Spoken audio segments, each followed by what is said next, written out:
회복 은혜를 덧입는 삶 오늘 17번째입니다. 하늘 땅 교회는 코로나가 끝나면서 우리 삶 가운데 무엇이 가장 필요할까라는 생각이 들었습니다. 그래서 회복이 필요하다라고. 그렇다면 우리가 이 회복을 위해서 하나님의 은혜를 덧입는 것 외에는 방법이 없구나 해서 사건 중심으로 사복음서 안에서 말씀을 계속적으로 보고 있습니다. 사랑하는 여러분, 신앙생활이 무엇입니까? 그 앞전에 종교라고 하는 것이 무엇일까요? 종교라고 하는 것은 우리가 라틴어로 릴리조라고 하는 단어이며 영어로는 릴리전이라고 하는 단어입니다. 리는 다시, 리전은 묵다라는 의미입니다. 우리가 살아가는 세상, 여러분의 삶을 생각해 보면 갈라지고 모가 나고 피폐하고 더구나 불안과 염려 때문에 삶의 의미를 놓치고 늘 쫓겨서 살아가는 우리의 삶이 아닙니까? 그렇게 살아가니까 염려, 근심이 결국은 우리의 마음과 생각을 갈라놓아서 마음 먹은 대로 살지 못하고 생각한 대로 살지 못하는 시대에 우리가 살아가고 있는 것입니다. 여러분, 그렇기 때문에 오늘 예배 드린다고 하는 이것은 다시 예수 그리스도의 보혈로, 예수 그리스도의 사랑으로 우리 자신을 묶는 시간이기 때문에 다시 예수 그리스도 앞에 나를 묶는 시간, 종교를 떠나 이 기독교는 다시 전인격적으로 예수 그리스도의 옷을 입고 태어나는 시간이기 때문에 오늘 이 예배가 얼마나 중요한지 모르는 이유입니다. 제대로 살고 싶고 다 마음의 꿈이 있죠. 그러나 돌았으면 고통스러운 것이 우리 삶의 현실입니다. 그래서 우리는 기도도 많이 하고 많은 훈련을 받아도 늘 내 삶의 그 염려와 갈증은 해결되지 않아서 불안이 염려가 나를 갈라놓는 일들을 오늘도 저기 법정에 많은 사람들이 갈라지고 관계가 끊어진 것을 보게 되죠. 그렇기 때문에 풀트리니에는 인간이 혼자 할 수 없는 두 가지 중에 첫 번째는 결혼이며 두 번째는 그리스도인이 되는 것이라고 말씀했습니다. 그런가 하면 리차드 포스터라고 하는 영성신학자는 우리의 최고의 영성은 깨어진 관계가 다시 회복하는 관계의 영성이라고 말하고 있습니다. 여러분, 우리는 늘 깨지고 갈라진 속에서 살아내느라고 막 몸부림치는 제 자신을 보고 여러분의 살림이 또 그런 것을 볼 수 있습니다. 오늘 우리가 읽은 말씀에 등장하는 한 바리새인이 등장합니다. 진짜 우리가 제대로 하나님을 믿는다는 것이 무엇인지를 다시 상고해 볼 수 있는 본문입니다. 이것이 해결되지 않으면 교회 많아지고 또 성도들 많아져도 우리가 다 갈라져서 하나가 되지 못하기 때문에 빛과 소금의 역할을 감당하지 못하는 것을 볼 수 있습니다. 여러분, 오늘 예수님을 자기 집에 초대한 한 바리새인의 이야기가 36절에 등장합니다. 그의 이름을 점차 시몬인 것을 우리가 알지만 36절은 한 바리새인, 39절은 예수를 청한 바리새인, 그런가 하면 40절, 41절에 가서 그의 이름이 시몬이었구나라는 사실을 우리는 알 수 있습니다. 어쨌거나 자기 집에 오늘 예수님을 청하여 초대하였는데 불청객 한 명이 들어오게 되는데 그의 이름은 나와 있지 않지만 다른 복음서에는 마리아라고 이야기하고 있죠. 향유옥합을 깨트리기 위해 주님 앞에 나온 한 여인 불청객이 있었습니다. 예수님은 그를 쫓아낸 것이 아니라 오늘 이상한 방법으로 이 불청객을 통해서 오히려 시몬의 삶을 다시 리플렉션 성찰할 수 있도록 만들고 있는 것입니다. 오늘 예수님은 이 본문을 통해 과연 무엇을 말씀하고 싶고 오늘 이 본문을 대하는 우리 공동체에게 무엇을 말씀하고 싶은 것일까요? 여러분, 오늘 시몬이 예수님을 자기 집에 초대했다는 것은 단순한 일이 아닙니다. 오늘 우리가 읽은 이 본문 7장만 해도 통으로 6장, 8장까지 이어서 꼭 말씀을 읽지 않으면 우리는 문자적으로 그 부분만 해석하다 잘못된 우를 범하게 되고 본문이 주는 더 풍성함을 살려내지 못할 때가 많이 있는데 오늘 당장 7장만 해도 이런 사건이 등장합니다. 안식일에 예수님의 제자들이 밀밭을 가다 밀이삭을 먹었다는 것입니다. 그것을 본 바리새인들은 이스라엘의 전통 안식일을 지키지 않았다고 책망합니다. 그때 예수님은 그들에게 다가가서 그러면 저들을 고치지 않는 게 저들이 배고픈 게 낫는지 아닌지를 묻게 되자 자신들이 할 말이 없게 되자 오늘 이 본문 전에는 어떻게 하면 저 예수를 죽일까 모의하고 작당하던 자리 가운데 시몬은 이런 상황 가운데 예수님을 자기 집에 같은 바리새인입니다. 바리새인은 분리자 나누다라고 하는 의미입니다. 그렇게 나누기를 좋아하는 바리새인임에도 불구하고 자기의 같은 파로 인하여 손가락질을 당할 수 있음에도 불구하고 그는 오늘 예수님을 기꺼이 자기 집에 초대했다는 것입니다.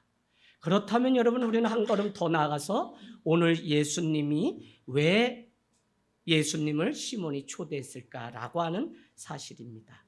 시몬은 단순한 호기심을 넘어서 예수님이 선지자일지 모른다는 생각이 그에게 있었죠. 그래서 39절에 보면 향유옥합을 부은 이 여인을 향해서 이렇게 바리새인 시몬은 이야기합니다. 저가 죄인인 것을 알았더라면 이라고 하는 표현을 보아서 그는 예수님이 선지자였다면 그래도 이 여인이 죄가 많은 여인인 줄 알고 그와 상종하지 않았을 텐데 오늘 그렇지 않은 것을 보니 큰 선지자는 못 되는가 보다라고 생각했을 것입니다. 40절 41절을 내려가 보면 예수님을 향하여 선생님 말씀하소서라고 하는 표현이 있는 것을 보면 적어도 예수님에 대한 존경심은 그 안에 있었던 것 같습니다. 그러나 문제는 41절에 가면 저 여인은 나를 위해서 씻을 물을 주었지만 너는 그렇지 않았다는 것입니다. 오늘 이스라엘의 풍습은 사막을 걸어 가야 되는 상황이기 때문에 귀인이 자기 집에 오면 환대의 의미로 발 씻을 물을 내어주고 그런가 하면 그를 향하여 이 볼에 뺨을 맞추고 거룩한 입맞춤을 했던 풍습이 있었습니다. 오늘 시몬은 전혀 예수님께 이와 같은 모습을 보이지 않았다는 것이죠. 그것으로 보아서 선지자 중에 한 명일 거라고 하는 막연함은 자기에게 있지만 여전히 그 마음 안에 저가 누구일까라고 하는 의심도 함께 품고 있는 사람이 오늘 시몬일 것입니다. 여러분 그렇다면 시몬은 자기 스스로의 자의식을 어떻게 가지고 있는지를 보면 우리는 이 말씀을 더 살려낼 수 있는데요. 오늘 유추해 보건대 37절 한번 가보세요. 37절. 그 동네에 죄를 지은 한 여자가 있어 예수께서 바리새인의 집에 앉아 계심을 알고 향유 담은 옥합을 가지고 와서 39절 예수를 청한 바리새인이 그것을 보고 마음에 이르되 이 여인이 예수가 만일 선지자라면 자기를 만지는 이 여자를 누구인지 알 뿐만 아니라 어떠한 자 곧 죄인인 것을 알았을 텐데 라고 하는 생각이 지배적이었다는 것입니다. 무슨 이야기냐면 오늘 우리가 유추해 보건대 시몬의 생각 가운데 사람의 종류를 한번 나눠 본다면 죄 많은 죄인과 그렇지 않은 의인으로 생각하고 있는데 저 여인이 죄인이라면 자기는 그것보다 나은 의인이라고 생각하는 자의식이 있었다는 것이죠. 우리는 앞에 말씀 나누면서 시몬의 삶을 이렇게 말씀드렸습니다. 건강한 의인 이렇게 말씀드린 적이 있어요. 그것은 건강한 것 같지만 그렇지 않은 거죠. 누군가와 비교를 통해서 내가 그래도 더 낫다라고 하는 생각을 가지고 있는 것입니다. 그렇기 때문에 다른 사람은 아래로 보는 하찮게 여기는 죄인 취급하는 그 마음이 그에게 있었던 것이죠. 종교적으로, 윤리적으로, 경제적으로 중산층 이상이기 때문에 더구나 바리새인이라면 누구보다도 철저하게 살아가려고 했던 사람이 시몬이었기 때문에 자기의 자의식이라는 것은 높은 점수를 스스로에게 매기면서 살아갔다는 것입니다. 여러분, 오늘 우리가 이 교회에 모여 있지만, 현대 교회가 즐비하게 십자가를 세우고 있지만, 어쩌면 우리 현대 교인이라고 하는 사람들이 이와 같은 모습 속에 살지 않는가 하는 것을 저는 말씀드리려고 합니다. 우리 역시 예수를 압니다. 우리 역시 예수님을 존경하고요. 그래서 자기 삶으로 초대합니다. 세례를 통해서, 때로는 집회를 통해, 오늘 예배를 통해 삶의 주인으로 모셔드린 적도 있습니다. 그러면서도 자신은 신앙적으로 적당히 봉사도 하고 교회가 요구하는 조직 안에서 역할도 하기 때문에 오늘 시몬과 같이 세상 가운데 때로는 믿음으로 인하여 불편함을 당하면서도 교회를 오고 가는 자이기 때문에 어느 정도 자기의 점수를 매기면서 사는 거죠. 저는 이것을 여러분 한번 적어놔 보실래요? 비교 우의적 의라고 제가 정의를 내렸습니다. 비교 우의적 의. 나도 부족하다는 거예요. 그런데 나 정도면 다른 사람보다 낫다고 생각하며 살아가는 것을 말하는 거예요. 오늘 41절, 42절로 가면 그렇기 때문에 예수님은 데나리온의 비유를 통해 너의 잘못이 무엇인지 내 인생을 다시 생각할 것을 가르쳐 주는데, 빚을 갚아야 되는 빚진 자가 두 사람이 있는데 한 사람은 500데나리온의 빚을 갚아야 되고 한 사람은 50데나리온의 빚을 갚아야 된다는 것입니다. 그런데 두 사람 다 탕감을 받게 되는데 어떻게 해야 될지 몰라서 탕감을 받게 되는데, 예수님은 이 두 사람 중에 탕감을 받았을 때 누가 그 주인을 더 사랑하겠느냐라고 물었습니다.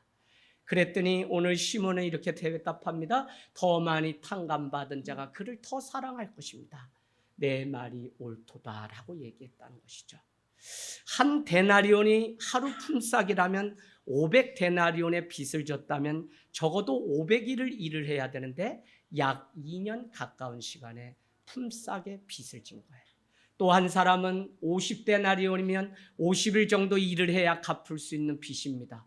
그러면 적어도 2달치 빚을 가지고 있는 것입니다. 근데 문제는 우리가 우리 스스로를 시몬과 같이 생각한다면 나는 5데나리온 정도 5일치의 빚을 진 사람이 아닐까라고 비교 우의적 의의를 내세운다는 것이죠. 여러분, 저도 제 자신이 오늘 이 말씀 그냥 전하는 거 아닙니다. 교회가 무너지지 않고 마지막까지 1층을 얻는 그 과정 아직도 결정한 거 없이 또 기도하고 기도하기는 제가 이것에 함몰되어서 마지막 정말 목회를 잘하고 교회를 무너뜨리는 많은 선배들의 모습을 보면서 그와 같은 길을 가지 않기 위하여 누구보다도 몸살을 치면서 살아가고 있습니다.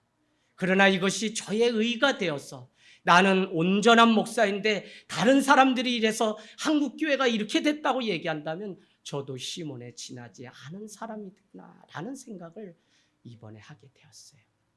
여러분, 제가 목소리를 좀 더 낮춰야 될 것 같아요. 내가 뭔가 된 것처럼 생각하는 순간 목소리가 커지면서 격앙될 수 있기 때문에 전혀 그럴 일이 아니라는 사실을 깨닫게 됩니다.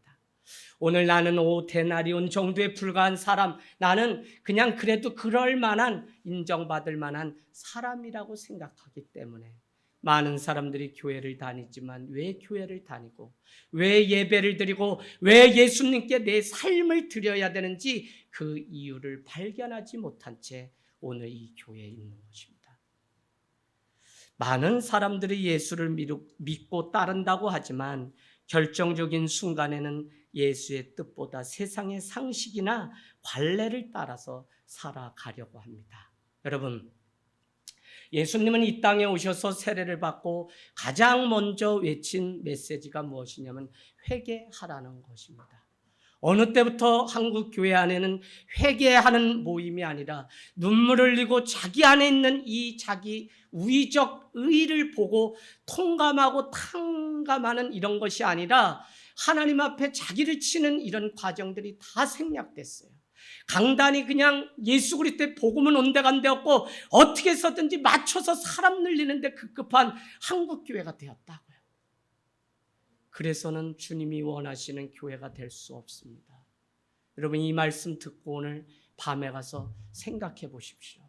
정말 내가 이렇게 살아가는 것이, 이것은 한 번도 예배를 드리고 안 드리고 11조를 온전히 더 떼고 안 떼고 이런 문제가 아니라 내 안에 정말 중심에 예수 그리스도를 모시고 사는 그 삶이 아니 오늘 내가 죄인이기 때문에 예수 그리스도가 없이는 나는 이 죄의 문제를 해결할 수 없기 때문에 오늘 이 예배를 드리고 있는 것이 맞는지를 우리는 정말 주님 앞에 물어보아야 된다는 것입니다. 할렐루야. 이 본질적인 질문을 계속적으로 하지 않으면 코로나 이후 다시 옛날로 돌아가면 되는 리턴을 따라가려고, 전혀 그렇지 않아요. 문화가 바뀌고 새로운 세상이 열렸기 때문에 완전히 리셋하지 않으면 우리는 본질은 지키되 이 방법과 복음을 전하고 더 단장을 낮춰서 이웃들이 오거나 우리가 찾아갈 수 있는 교회가 되지 않으면 우리끼리만의 교회로 무너지게 되는 것입니다. 전 참 많이 두려워요. 그래서 여러분, 어떻게 하면 교회가 낮은 곳에 겸손의 왕으로 오셔서 겸손의 선교를 감당하셨던 것처럼 우리도 그와 같이 삶 속에서 살아낼 수 있을까라고 하는, 그래서 교회 안에 다시 회개하라고 하는 이 복음이 외쳐지고 날마다 모여서 주님 앞에 내가 죄인이기 때문에 통회하고 자복하는 이 일들이 살아나기를 주님의 이름으로 축복합니다. 예수를 자신의 피로 따라 믿으면 안 됩니다. 오늘날 이 문제는 너무 중요한데, 우리의 신앙이 살았다함의 이름은 가졌으나 필라델피아 교회와 같이 살았다함의 이름은 가졌으나 죽은 자라고 책망받았던 이것을 생각하면 우리가 어떤 신앙을 가지고 살아가야 될지 진지하게 교회가 물어보아야 돼요. 열정적인 열광적인 신앙도 잘못된 것이고 밋밋한 신앙도 잘못된 것입니다. 열광적으로 믿었던 사람들은 다른 사람을 자기 기준으로 보기 때문에 폄하하거나 함께하지 못해요. 그런가 하면 밋밋한 신앙은 열광적으로, 아니 열심히 마음을 다해서 예배하는 그 사람들을 향해서 저 사람은 광신자라고 오히려 그들을 책망합니다. 그래서 기독교 신앙은 균형이 중요해요. 여러분, 열심내려고 하지 마세요. 주님이 주시는 데까지 하는 게 우리의 답이지, 하늘 땅 교회가 1000명, 2000명 그랬다 그래서 주님께 영광, 50명인 교회는 영광이 아니면 이거야말로 얼마나 잘못된 세상적인 경제관념에 우리가 자본주의 그 의식에 빠져서 살아가는 것입니까? 예수님은 이 자본주의를 뛰어넘어서 살아가시고 우리에게 복음을 외쳤는데, 우리는 세상이 그런 그냥 흐름대로 가기 때문에 따라간다면 우리가 속는 거예요. 그래서 여러분, 마지막에 정말 구원받을 자가 없다는 이 말씀을 우리는 뼈저리게 느끼면서 살아가기를 원합니다. 여러분, 아무튼 이렇게 우리가 그냥 믿고 당연한 것처럼 신앙생활을 할 것이 아니라 더 근본적인 질문을 던지고 교회를 다니는 이유가 무엇인지 내 스스로 명확해질 때 우리가 누구 때문이 아니라 예수님 앞에 내 자신이 바로 서게 됩니다. 여러분은 왜 교회가 기도해야 된다고 예수님 말씀하나요? 왜 여러분 오늘 같은 시간에 같은 장소에 모여서 우리는 예배하고 있는 것입니까? 여러분은 왜 소그룹 리더가 되셨죠? 왜 주님은 양떼를 돌보라고 우리에게 특별한 사명을 주셨죠? 왜 내가 내 마음대로 하고 싶은데 다른 영혼 때문에 그 자리를 지켜야 되는 자리에 있습니까? 여러분, 주님은 우리를 제자가 되라고 부르셨지 그냥 왔다 갔다 하는, 그냥 예배 드려주는 그런 자가 아닙니다. 그렇게 외치고 그렇게 여러분께 말씀드린데, 많은 사람들은 하나님의 백성으로만 살 뿐 주의 제자 그리스도인으로 살지 않으려고 한다니까요. 여러분, 이것을 회복해야 돼요. 그리스도의 제자는 누구냐? 먼저 영혼을 볼 수 있는 예수님의 제자가 돼야 돼요. 그래서 저 사람의 아픔이 뭔지, 내가 맡고 있는 회장이라면, 소그룹 리더라면, 아니 임원이라면, 내가 무엇 교사라면 주중에 영혼을 위해서 내 삶을 기꺼이 드릴 수 있는 제자가 되셔야 돼요. 여러분, 내 삶 다 바쁘죠? 여러분, 여기 와서 앉아 계시면 제가 얼마나 바쁘고 힘들고 몇 가지 문제를 처리하냐고 사셨는지 얼굴에 다 써 있습니다. 그러나 그때에도 주님께 지혜를 구하고 왜 내가 오늘 예수 그리스도를 그 가운데서도 찾아야 하는지 분명한 답을 가져야만 우리는 그 걸음을 끝까지 갈 수 있다는 것입니다. 자, 그러면 이제 시몬의 이야기는 좀 제껴두고 그 옆에 있는 여인의 삶을 한번 보겠습니다. 오늘 향유값을 깨뜨렸던 이 여인은 자신이 봐도 타인이 봐도 공인된 죄인이 맞습니다. 하지만 나만 그래 라고 우리는 따져 물을 수 있잖아요. 세상 사람들 다 그 길로 가고 다 그렇게 사는데 왜 나 가지고만 그래 라고 우리는 말할 수 있는데, 오늘 이 여인의 삶은 전혀 그렇지 않고 나야말로 진짜 죄인이라는 그 마음 가지고 살았다는 것입니다. 그것을 알 수 있는 단편적인 표현이 예수님의 등 뒤에, 예수님의 발 곁에 서 있었다는 것입니다. 여러분, 감히 갈 수 없는 죄인이기 때문에 예수님의 발 곁에 있다가 어떻게 했죠? 눈물로 예수님의 발을 적시고 자기 머리털로 닦아주고 발에 입을 맞추고 향유를 부었던 것입니다.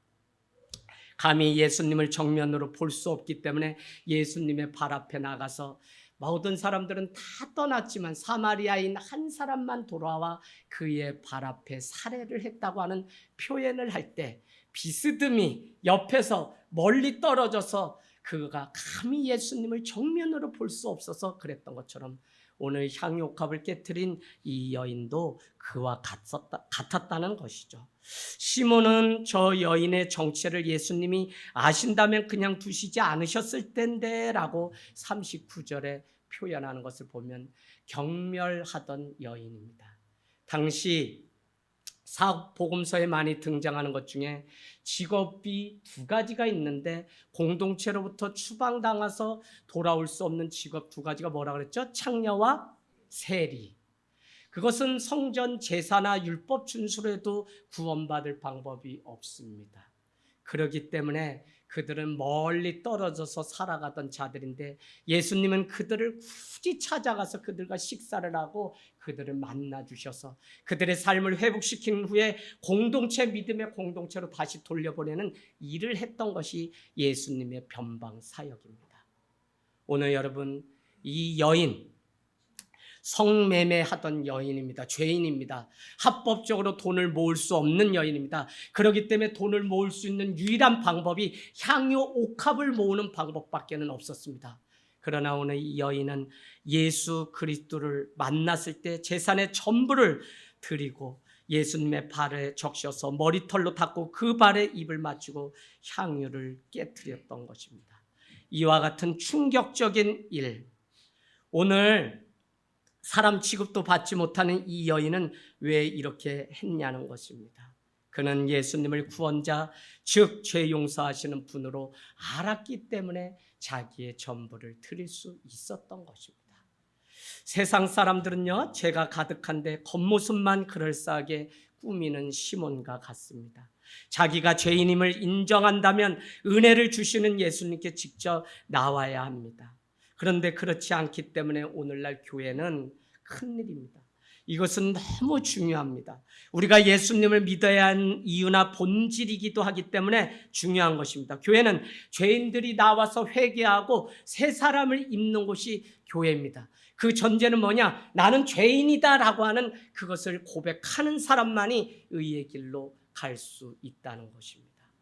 오늘 시몬과 이 여인의 차이는 바로 여기에 있는 것입니다. 한 사람은 적당히 의인인 척하고 한 사람은 주님이 아니면 도저히 용서 받을 수 없는 죄인이 나라고 하는 사실을 놓치지 않고 살아가는 것입니다. 여러분, 바쁜 발걸음을 멈춰서서 내 삶을 다시 한번 돌아보지 않으면 우리는 죄를 겹겹이 쌓여있는 그대로 무너지게 됩니다. 회칠한 무덤과 같은 인생을 살아가게 되는 것입니다. 바로 그때 오늘 예수님은 자신의 정체가 누구인지를 분명히 우리에게 47절에 표현하고 있습니다. 47절, 그의 많은 죄가 사여졌도다. 이는 그의 사랑함이 많음이라 라고 말씀하고 있습니다. 죄를 용서하시는 유일한 분이 바로 자기 자신임을 시몬에게 오늘 말씀하며 오늘 향유값을 깨뜨린 여인을 향해서 말씀하고 있습니다. 여러분, 오늘 이 여인은 자기 앞에 있는 이 예수가 자기의 죄를 용서해 주는 유일한 분이신 것을 알고 오늘 너는 평안히 가라 라고 하는 평안을 주실 수 있는 분이심을 알고 그 발 앞에 나의 모든 것을 들여서라도 주님의 그 평안을 구할 수 있다면 그와 같은 삶을, 이것은 재산을 드렸다의 문제가 아니라 자기 삶의 전부를 드리기로 결단한 것이며, 이것은 하나님의 나라의 관점에서 보면 하나님의 백성은 하나님의 통치와 주권을 삶의 어느 순간에도 인정하며 살아가는 그것을 의미하고 있는 것입니다. 여러분, 더 재밌는 것은 오늘 이 여인을 향해서 뭐라고 얘기하냐면, 죄 용서 받은 이유가 나를 많이 사랑했기 때문이다 라고 하는 표현이 있습니다. 예수님을 얼마나 우리가 사랑해야 죄 용서를 받을 수 있는 것일까요? 그것은 다른 것이 아니라 날마다 하나님과의 관계가 끊어지지 않으려고 몸부림치는 그것이 주님을 뜨겁게 사랑하는 이유가 아닐까요? 여러분, 내가 누구고 오늘 예수가 누구입니까? 오늘 시몬과 여인의 차이가 무엇입니까? 시몬은 자기 집에 예수님을 영접해 드렸습니다. 여인은 자기의 마음에 예수님을 영접한 것이죠. 시몬은 삶의 한 부분으로 예수님을 영접했다면 이 여인은 삶의 중심에 예수님을 영접한 것입니다. 똑같이 영접한 삶이지만 사실은 엄청나게 다른 것이죠. 여인은 철저히 자신이 죄인임을 알기에 자기의 힘으로 살 수 없다는 고백 끝에 영접한 것입니다. 내 코끝에 있는 이 호흡, 오늘도 내 심장이 뛰고 있는 이것, 누구의 힘으로 가능한 것입니까? 내가 내 삶을 한치나 더, 욥도 고백하기를 인생은 한 호흡이라고 했습니다. 살아서 힘들다, 어렵다, 밉다, 죽이고 싶다, 뭐 하고 싶다, 많은 이야기를 한다고 해도 이 호흡이 끊어지면 아무것도 아닌 것이 우리의 인생입니다. 오늘도 은혜를 주셔서 우리가 그 은혜 앞에 예배를 하고 주님의 이름을 부를 수 있는 것입니다. 여러분, 죄라고 하는 것은 단지 윤리적인 문제가 아니라 근본적인 문제를 가지고 있습니다. 왜냐하면 생명의 문제이기 때문에 그렇습니다. 예수님을 만나서 예수님과 함께 산다고 하는 것은 생명을 주시는 예수님을 만나는 일입니다. 이 사실을 모르는 것이 죄며, 내 능력으로 살 수 있다고 여기는 것이 죄며, 하나님과의 관계가 끊어진 채로 살아가는 것이 죄며, 그분 없이도 살 수 있다고 말하는 것이 죄인 것입니다.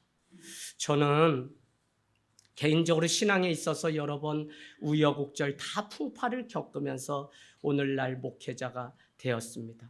처음에는 교통사고를 통해 혼자 살아나 그냥 집 앞에 있는 나사렛 교단의 작은 교회를, 등나무가 있고 마당이 있는 그 교회를 갔을 때 사람들은 열심히 있는 한 젊은이가 와서 자기의 삶을 다 드리고 저는 곧 신학교에 가겠구나.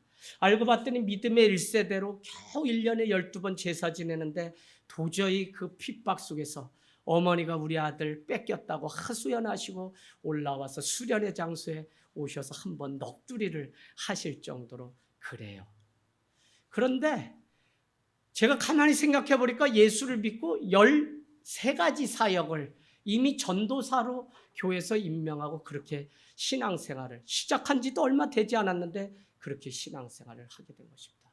물론 하나님이 저를 부르시려고 군대 군종병으로 부르시고 마지막 강릉 잠수함 침투 사건 때 저희 부대가 향로봉 고지를 지키다 동료 병사 2명을 잃을 정도로 총탄 싸움, 저도 산에서 전역하고 넉 달의 트라우마 가운데, 왜요? 탄창 200발 줘야 그거 살려고 하늘 공중에 다 쏴버렸더니 없어요.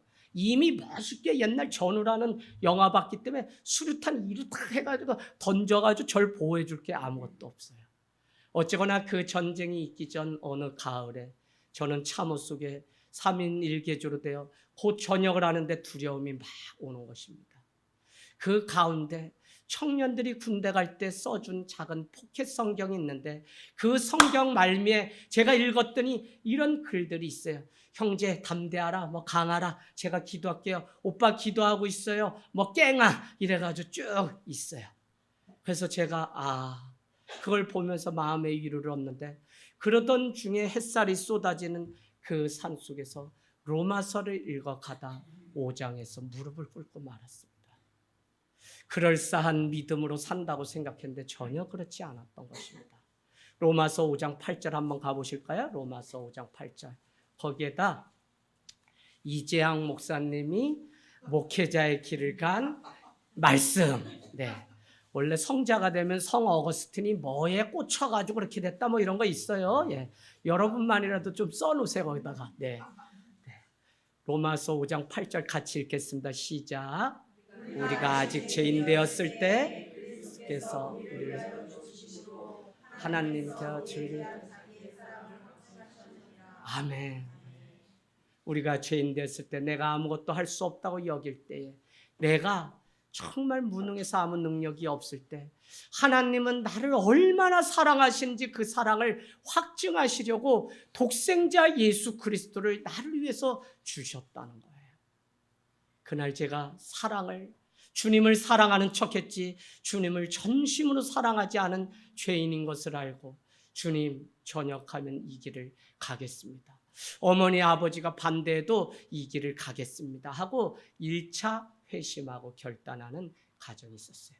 그래도 뭐 세상에 나오면 토요일이면 친구들이 예배 드리고 그작 하려고 하면 방앗간 생맥주집이 부르고 친구들이 야 당구 한번 치는데 야 진짜 옛날에 놀던 대로 놀아. 아니다 나 새 사람이다. 그런데 다 교회를 안 다니니까 어디 호프집에 기다리고 있는데 들려서 가라는데 들리지 말아야 되는데 들려서 앉으면 그냥 그 희아씨가 여름에 막 거품이 나면서 그냥 아시죠 다? 예 아신다 예 그러면서 막 유리잔 밖으로 왜 그게 그냥 이슬이 촘촘히 맺히는지 모르겠어요.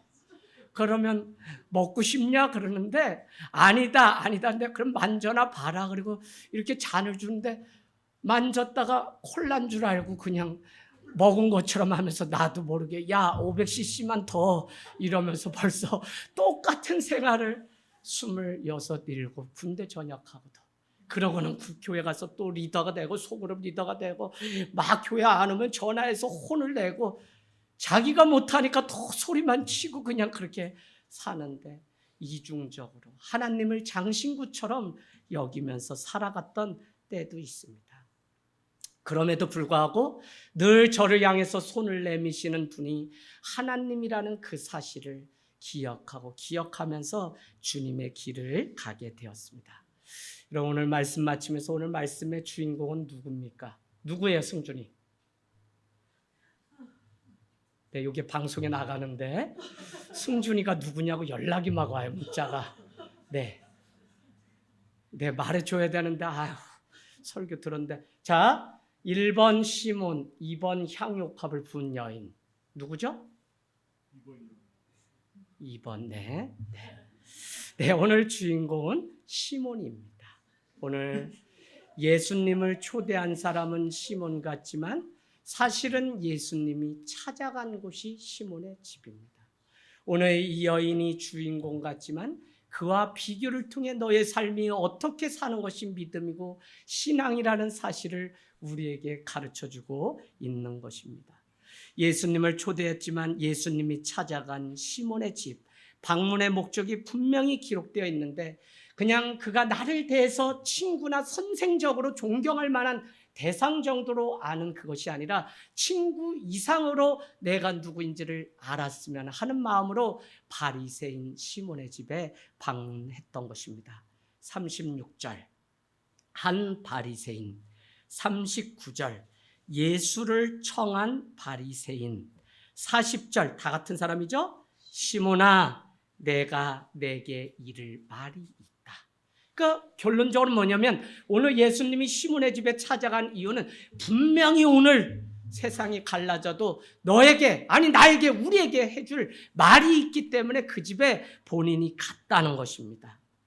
여러분 오늘 시몬의 집에 찾아가신 예수님은 시몬을 위해서 데나리온 비유도 하신 것이죠. 예수님의 관심은 시종 일간 끝까지 시몬이었습니다. 처음부터 예수님의 관심은 시몬에게 있었다는 것이죠. 그렇다면 오늘 이 시몬의 인생은 어떻게 되었을까요? 물론 오늘 이 말씀 이외에는 더 이상 시몬은 등장하지 않습니다. 한밤에 찾아왔던 니고데모의 인생도 등장하지 않다.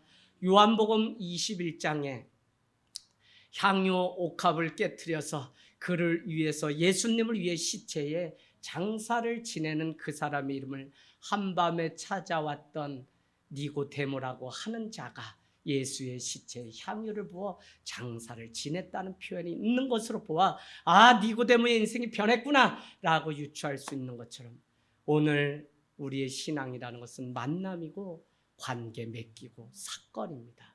분명히 장담하건대 이 시몬은 오늘 바리새인이었지만 그는 그 열심을 하나님을 위한 열심, 예수 그리스도를 위한 열심으로 바꿨을 것이 분명하다는 것입니다. 여러분, 오늘날 사람들은 예수님을 자신의 인생의 한 부분으로 영접하지만 하나님은 인생의 한 부분에만 머문 것이 아니라 그 삶의 중심으로 찾아오신 분이십니다. 주님은 여인을 만나러 시몬의 집에 간 것이 아니라 시몬을 만나기 위해서 시몬의 집에 간 것입니다. 시몬의 집에 들어간 것이 아니라 오늘 시몬의 마음의 중심 가운데 들어간 것입니다. 내 삶의 부분이 아니라 전체에 들어와 주시는 분이 오늘 예수님이라는 것입니다. 한 주 여러분이 살아가는 곳이 직장이든지 이제 군대에 보내는 그 군대든지 어느 곳에든지 요령 피우지 마시고 정정당당하게 사십시오.